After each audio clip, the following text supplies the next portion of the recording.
आप में से कितने हैं जो यूपीएससी एस्पिरेंट्स हैं? हाथ ऊपर करिए। 1 2 3 4 5 6 7 8 9 10। आप में से कितनों को लगता है आपका हो जाएगा? 1 2 3 4 5 6 7 8 9 10 11 को लग रहा है। मतलब जो तैयारी नहीं भी कर रहा उसको भी लग रहा है कि नहीं मेरा तो हो जाएगा। बहुत बढ़िया। कोई है आप में से जो खुल के बात करना चाहेगा, मतलब जो भी कोचिंग में जहाँ से भी कर रहे हो? अपनी प्रिपरेशन अभी से स्टार्ट कर रहा हूँ ग्रेजुएशन के अभी साथ। आप स्टार्ट कर रहे हो? Yes, sir. यानी आपने ज्वाइन कर लिया है या अभी नहीं कर किया लिया है? सर, ज्वाइन कर लिया, 8 मंथ हो चुके हैं। बहुत सारी चीज़ें हमें नई नई सीखने को मिलती हैं। अभी जैसे बाहर रह के हम टर्म सुनते हैं कुछ भी नया, वहाँ जाके हमें पता चलता है एक्चुअल में ये है क्या, जो उसके बारे में डिटेल में पढ़ते हैं जीएस में या उसमें, तो उसी के बारे में जानकारी और ज़्यादा हो जाती है। उस जानकारी का क्या करोगे आगे इन्फॉर्म काम आएगा ये तो आगे? एग्जाम कहाँ में। काम आएगा? मतलब कहीं जॉब करने जाओगे तो ये काम आएगी जानकारी? सर आएगा। If you are an aspirant for 4 years 5 years 6 years, उसके बाद में आप कहीं जॉब करने के लिए जाते हो और बोलते हो कि मेरे पास में जानकारी है, तो क्या जॉब मिल जाएगी आपको? वहाँ पर तो नहीं सर, बस ये सोशली और जो थोड़ा इंटेलेक्चुअल और मेंटली ये सब डेवलप्ड हो जाएगा। What is the use of this development? अगर वो क्रैक नहीं हुआ तो मैं आपको डिमोटिवेट नहीं कर रहा हूँ कहीं से भी, एक प्रॉब्लम को हम समझने की कोशिश कर रहे हैं। Are you guys interested? क्या इसको समझने कितने हैं? हाथ ऊपर करो। हाँ ठीक है, समझते हैं। तो अभी आप यूपीएससी की तैयारी कर रहे हो। जी सर। बेस्ट केस सिनेरियो क्या है कि आपका पहले अटेम्प्ट में ही हो जाता है। वर्स्ट केस सिनेरियो क्या है कि जितने भी अटेम्प्ट्स आपके पास में है आपने सारे दे दिए, उसके बाद भी नहीं हुआ, क्योंकि होने की पॉसिबिलिटी ऑलमोस्ट 0% है। ये आप भी जानते हो, मैं भी जानता हूं। मैं आपसे ना कुछ बेसिक से क्वेश्चंस पूछ रहा हूं, आपके ऊपर है आप उसका जवाब देना चाहते हो या नहीं चाहते हो। बट इस क्वेश्चनिंग से क्या होगा कि एटलीस्ट आपकी जो क्रिटिकल थिंकिंग है वो डेवलप होगी, not just information which is feeded in your brain जिसका आपको लग रहा है कि कोई यूज है। तो बेस्ट केस सिनेरियो ये है कि अगर आपका हो गया तो बहुत ही बढ़िया है, नहीं हुआ तो क्या प्लान है? अभी सर बैकअप को सोचा नहीं है, अभी कॉन्फिडेंस है कि हो जाएगा सर। कॉन्फिडेंस है कि हो जाएगा? वो तो अभी यहाँ पे 10 लोग तैयारी कर रहे हैं यूपीएससी की, उनमें से 11 को कॉन्फिडेंस है कि उनका हो जाएगा। सर अटेम्प्ट हुआ नहीं, लेकिन अंदर से अभी तो आ रहा है कि हो जाएगा। आप मुझे ये बताओ कि ये आपने किया क्यों, ज्वाइन क्यों किया है? लोगों के लिए काम, मतलब वेलफेयर का भी काम कर सकते हैं, जो लोगों को ज़रूरत है। जैसे मेट्रो स्टेशन पे देखो तो देखता हूँ मैं भी, जैसे जाता हूँ कोचिंग रास्ते में, कि लोग भीख वगैरह, यहाँ पे बैगिंग का काम बहुत ज़्यादा है दिल्ली में, इतना मेरे यहाँ वहाँ नहीं होता है। तो यहाँ के लगता है बोले इसका भी कुछ सोल्यूशन होना चाहिए। ये गलतफहमी हमारे माइंड में कहां से आ गई है कि हम कुछ भलाई करना चाहते हैं तो उसका ये रास्ता है? मुझे ये बताओ कि कौन सा ऐसा इंसान है जो भलाई नहीं कर रहा है? Give me one category of people who are doing something legal. Illegal की बात छोड़ देते हैं, ध्यान से सुनना मैंने क्या कहा। लीगली कोई इंसान कहीं पर जॉब कर रहा है, टैक्सेस पे कर रहा है जिसकी वजह से देश चल रहा है, कहीं पर काम कर रहा है जिसकी वजह से कोई कंपनी चल रही है, जिसकी वजह से आपकी लाइफ चल रही है। आज जो आप प्रोडक्ट्स और सर्विसेज यूज करते हो उसमें से कितनी है जो प्राइवेट कंपनीज बनाती हैं और कितनी है जो पब्लिक कंपनीज बनाती हैं?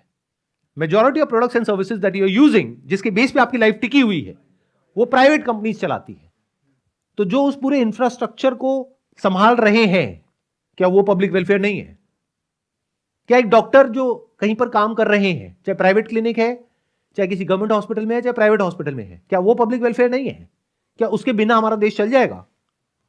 तो ये गलतफहमी कहां से आ जाती है हमारे माइंड में कि अगर हमको पब्लिक वेलफेयर करना है तो उसका ये रास्ता है। और हम सच क्यों नहीं बोलते हैं, जो है वो क्यों नहीं बोलते हैं कि हमें पावर चाहिए, हमें सोसाइटी में एक स्टेटस चाहिए? हम ये कहानियां क्यों साथ में गढ़ने लग जाते हैं कि मुझे कुछ वेलफेयर करना है? अगर आपने ये क्रैक कर लिया, मान लो 2 4 5 साल बाद, और आपको मैं एज एन इंटरव्यूअर ये ऑप्शन देता हूं कि आपको जॉब तो मिलेगी, लेकिन वो करने को नहीं मिलेगा जो आप करना चाहते हो, यानी कि क्या? पब्लिक डीलिंग ना, वो सब नहीं मिलेगा। पूरी जिंदगी भर यहां पर ऑफिस में बैठ करके ये काम करना होगा जो हम कह रहे हैं, लेकिन ठप्पा मिल जाएगा कि आपका हो गया है। तो करोगे या छोड़ दोगे? छोड़ देंगे सर।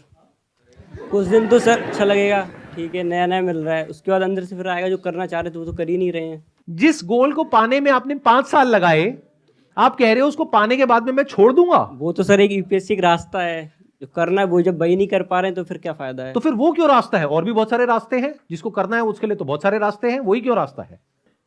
लाइफ में अगर सच में कुछ करना है ना, तो आपकी जो शुरुआत है वो हमेशा सच्चाई से होनी चाहिए। अगर शुरुआत ही झूठ पर हो गई, पूरी जिंदगी झूठ बोलते रहोगे, दुनिया से भी और खुद से भी। सच बोलो ना कि भाई मुझे पावर चाहिए, तो सर मुझे और किसी चीज से कोई लेना देना नहीं है। सड़क पे जाकर के भिखारियों की मदद करनी है, अभी कर दो। अभी तो कौन रोक रहा है? चलो एक काम करो, मैं आपको ऑफर देता हूं, देखते हैं कितनी मदद करते हो आप भिखारियों की। आप जा करके अगले 1 महीने तक भिखारियों की मदद करो सड़कों पे, उसके लिए जो पैसा लगेगा मैं दूंगा आपको, लेकिन आपको दिन में 12 घंटे काम करना होगा। करोगे? Yes sir. और 1 महीने तक आप यहां पे नहीं जा पाओगे, जो भी आपकी कोचिंग है। अब बोलो यस सर। बोलो आपके लिए इंपॉर्टेंट क्या है, ये कोचिंग या फिर मदद करना सड़क पे जो भिखारी है उनकी? अगर वो इंपॉर्टेंट है तो कोचिंग गई भाड़ में। आप यही तो कह रहे हो ना कि भाई वो कोचिंग में इसलिए ले रहा हूं क्योंकि कोचिंग करके मेरा ये हो जाएगा और मैं भिखारियों की मदद करूंगा। मैं आपको एक ऑप्शन दे रहा हूं, ओपन ऑप्शन, देखते हैं आप ये एक्सेप्ट करते हो या नहीं करते। यूपीएससी क्रैक करने के बाद में आपको जो सैलरी मिलेगी, यस सर। उतना पैकेज मैं आपको अभी देता हूं, लेकिन दिन में 12 घंटे आपको वो करना पड़ेगा जो आप कह रहे हो, यानी 12 घंटे दिन में सुबह से लेकर के रात तक भिखारियों की मदद करनी होगी। उसके लिए जो पैसा लगेगा वो हमारी कंपनी का एक सीएसआर डिवीजन है, वो आपको पे करेंगे। और भी सर डिपार्टमेंट है ना, और भी काम है उसमें, सिर्फ यही थोड़ी यूपीएससी की जरूरत।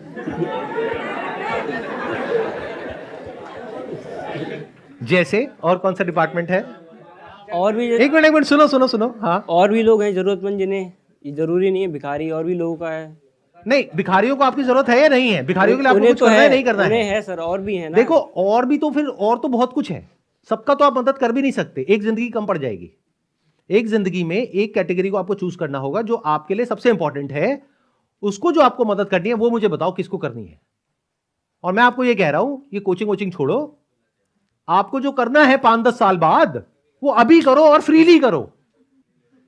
बोलो ऐसा कौन सा कॉज है जिसके लिए आपके अंदर से आ रहा है? अगर आ रहा है तो, या फिर सच बोल दो कि नहीं नहीं ये भिखारी भिखारी की तो सब बातें हैं, मुझे कोई फर्क नहीं पड़ता है, मैं रेड लाइट पे खड़ा होता हूं, कोई भिखारी आता है मैं उसको भगा देता हूं। स्टार्टिंग से सर यही है, जब पहली बार सोचा था तब यही था, लोगों को देख के। लेकिन जब आप मेरी बातें सुन रहे हो तो रियलिटी सामने आ रही है और समझ आ रहा है कि मेरे को भिखारियों से कोई मतलब उस नहीं टाइम है। सर ग्लैमर और ये सब नहीं देखा था कि स्टेटस यार इससे ये सब मिलता, उस टाइम तब ये सब नहीं था कुछ भी। उस वक्त भिखारी था, उस टाइम लेकिन ये अभी था ग्राउंड लेवल पे जो है वो करना। अब तो ये सोशल मीडिया के थ्रू और बढ़ता जा रहा है। हाँ, अब आई ना असलियत। देखो एक एक करके चीजें सामने आ रही हैं। सोशल मीडिया पे आपको कुछ ऐसे लोग दिख रहे हैं जिनको देख करके आपके माइंड में एक इमेज बनी हुई है कि अगर मेरा ये हो गया तो मेरी भी ऐसी लाइफ होगी, और वो लाइफ कैसी है जो आपको दिखाई जा रही है, जो एक्चुअल में नहीं है, और वो दिखाना भी सही नहीं है। आप देख करके तालियां बजाते हो कि कितना अच्छा काम किया है इन्होंने, अच्छा नहीं है वो काम।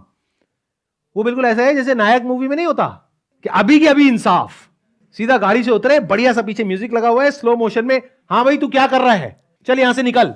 वो कह रहा है नहीं जी बाबूजी, नहीं जी नहीं जी नहीं जी। अब वो सोच लो, वो जो इंसान हाथ जोड़ रहा है, उसके पैर पड़ रहा है, वो आपका बाप है। अब ये सही है काम या गलत है? इंसाफ का ये तरीका नहीं है। एक इंसान की इज्जत होती है, और उसको सोशल मीडिया पे डालने की परमिशन दी किसने? अगर एक इंसान ने रेड लाइट जंप करी है या कोई क्राइम किया है तो उसको उसकी सजा दो ना। रेड लाइट जंप करने का चालान होता है 1000 रुपए 2000 रुपए, वहां पर आकर के नायक क्यों बनना है? और बच्चों के माइंड में ऐसी इमेजेस क्यों क्रिएट करनी है कि दुनिया में कोई हमारे आगे कुछ नहीं बोल पाएगा और मैं जाकर के किसी के साथ भी कुछ भी कर दूंगा? ये सब वो जो कर रहे हैं ये सब गलत है। Can't you see that? कि भाई अगर आपने एक रेड लाइट जंप करी है तो इतनी पावर है उसके पास में, किसी भी ऑफिसर के पास में, कि वो आपका उतने का चालान काट सकता है जितना कि लॉ एंड ऑर्डर कहता है। बट उसमें ये नहीं लिखा हुआ है कि उस इंसान को आप सोशल मीडिया पे जलील करोगे लाखों करोड़ों लोगों के सामने। ये कहां लिखा हुआ है? क्या उस इंसान ने ये परमिशन दी उसको, अफसर को, कि आप पब्लिकली जाकर के मुझे ह्यूमिलिएट कर सकते हो? और जनता ये नहीं समझ रही है कि वो पावर वो उस आदमी पे नहीं दिखा रहे हैं, वो आपके ऊपर दिखा रहे हैं, और आप खुश हो रहे हो कि बहुत अच्छा काम हो रहा है। मैं आप सबका एक बहुत बड़ा भ्रम तोड़ रहा हूं। अव्वल तो ऐसा होता नहीं है जैसा दिख रहा है सोशल मीडिया पे, और अगर कोई ऐसा कर भी रहा है तो वो करना इलीगल है। इस बात को अच्छे से समझ लो। ये जो कोचिंग वाले हैं जितने भी, वो आपके साथ ऐसी बातें नहीं करेंगे जैसी मैं कर रहा हूं। वो क्या बोलेंगे? ऐसी बातें करना छोड़ दो कि कितनी सीट्स है और कितनी नहीं है। तुझे तो एक ही सीट चाहिए ना। आप ये मत सोचो कि 10 लाख लोग अप्लाई करते हैं, उसमें से इतनों का होता है इतनों का नहीं होता है। अरे तुझे तो एक ही सीट चाहिए, वो एक सीट तेरी ही है। सबको यही बोल रहे हैं। कोचिंग वालों को टॉपर्स चाहिए। अरे कोचिंग वालों को क्या चाहिए वो तो छोड़ ही दो, वो तो एक अलग ही गेम है और बहुत इंटरेस्टिंग गेम है अगर वो आप समझ पाओ तो। वो अगर किसी में भी थोड़ा सा भी दिमाग होगा तो वो समझ जाएगा कि गेम क्या है और किस लेवल पे है। कि अगर एक कोचिंग में मान लो फॉर एग्जांपल 20,000 बच्चा है जो 2 लाख रुपए दे रहा है, तो कितना पैसा हो गया एक साल का? 4 करोड़। 4 करोड़। ऐसे यूपीएससी क्रैक करोगे? जवाब दो। 20,000 इंटू 2 लाख कितना हुआ एक साल का? सर 9 जीरो आएंगे, 400 करोड़ होंगे। 400 करोड़ रुपए वो कोचिंग वाला कमा रहा है, चाहे आपका हो या ना हो। ज्वाइन करते वक्त आप में इतना भी दम नहीं है कि जा करके उस कोचिंग वाले से पूछो कि ये टॉपर्स को छोड़ो, जो आप मेरे को 2-4 नाम बता रहे हो जिनका आपके कोचिंग के थ्रू हुआ है, मुझे एग्जैक्ट नंबर दो कि पिछले साल कितने लोगों ने आपके यहां से किया, उसमें से कितनों का हुआ और कितनों का नहीं हुआ। तब एक परसेंटेज निकल के आपके सामने आएगी और तब एटलीस्ट आप ये कर पाओगे जो अगर आपको करना ही है, कसम खाली है कि नहीं मुझे तो करना ही है, तो आप थोड़ा तरीके से करोगे। ऐसे नहीं कि बस किसी को देखा और किसी के फेस वैल्यू पे जाकर के कोई भी कोचिंग ज्वाइन कर लिया। फॉर एग्जाम्पल किसी के यहां पे 1000 बच्चे हैं और 10 का हुआ, तो परसेंटेज में कितना आया? 1%। 1%।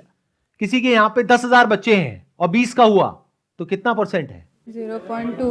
0.2%। तो कौन सी कोचिंग को आपको ज्वाइन करना चाहिए आइडली? 1%। जो छोटी है, जिसकी सक्सेस रेशियो बेटर है, बजाय कि ऐसी कोचिंग को जिसका नाम बहुत है लेकिन सक्सेस रेशियो बहुत कम है। सर रियलिटी तो कोई बताता नहीं है ना अपने बारे में। तो रियलिटी पता करो। क्या ये स्किल हमारे अंदर होनी चाहिए या नहीं होनी चाहिए? होनी इंपॉर्टेंट है चाहिए। या नहीं है? होनी चाहिए। देखो कोई आपको रियलिटी नहीं बताएगा। इस गलतफहमी से बाहर आ जाओ कि कोई आपको रियलिटी बताएगा। इसको छोड़ो, कोचिंग को। दुनिया में कहीं भी कोई भी आपको रियलिटी नहीं बताएगा। True। वो पता करना आना चाहिए। हाँ जी। आप उनसे बात कर सकते हो कि मेरे को रेफरेंसेस दो कुछ ऐसे लोगों के जिनका नहीं हुआ है।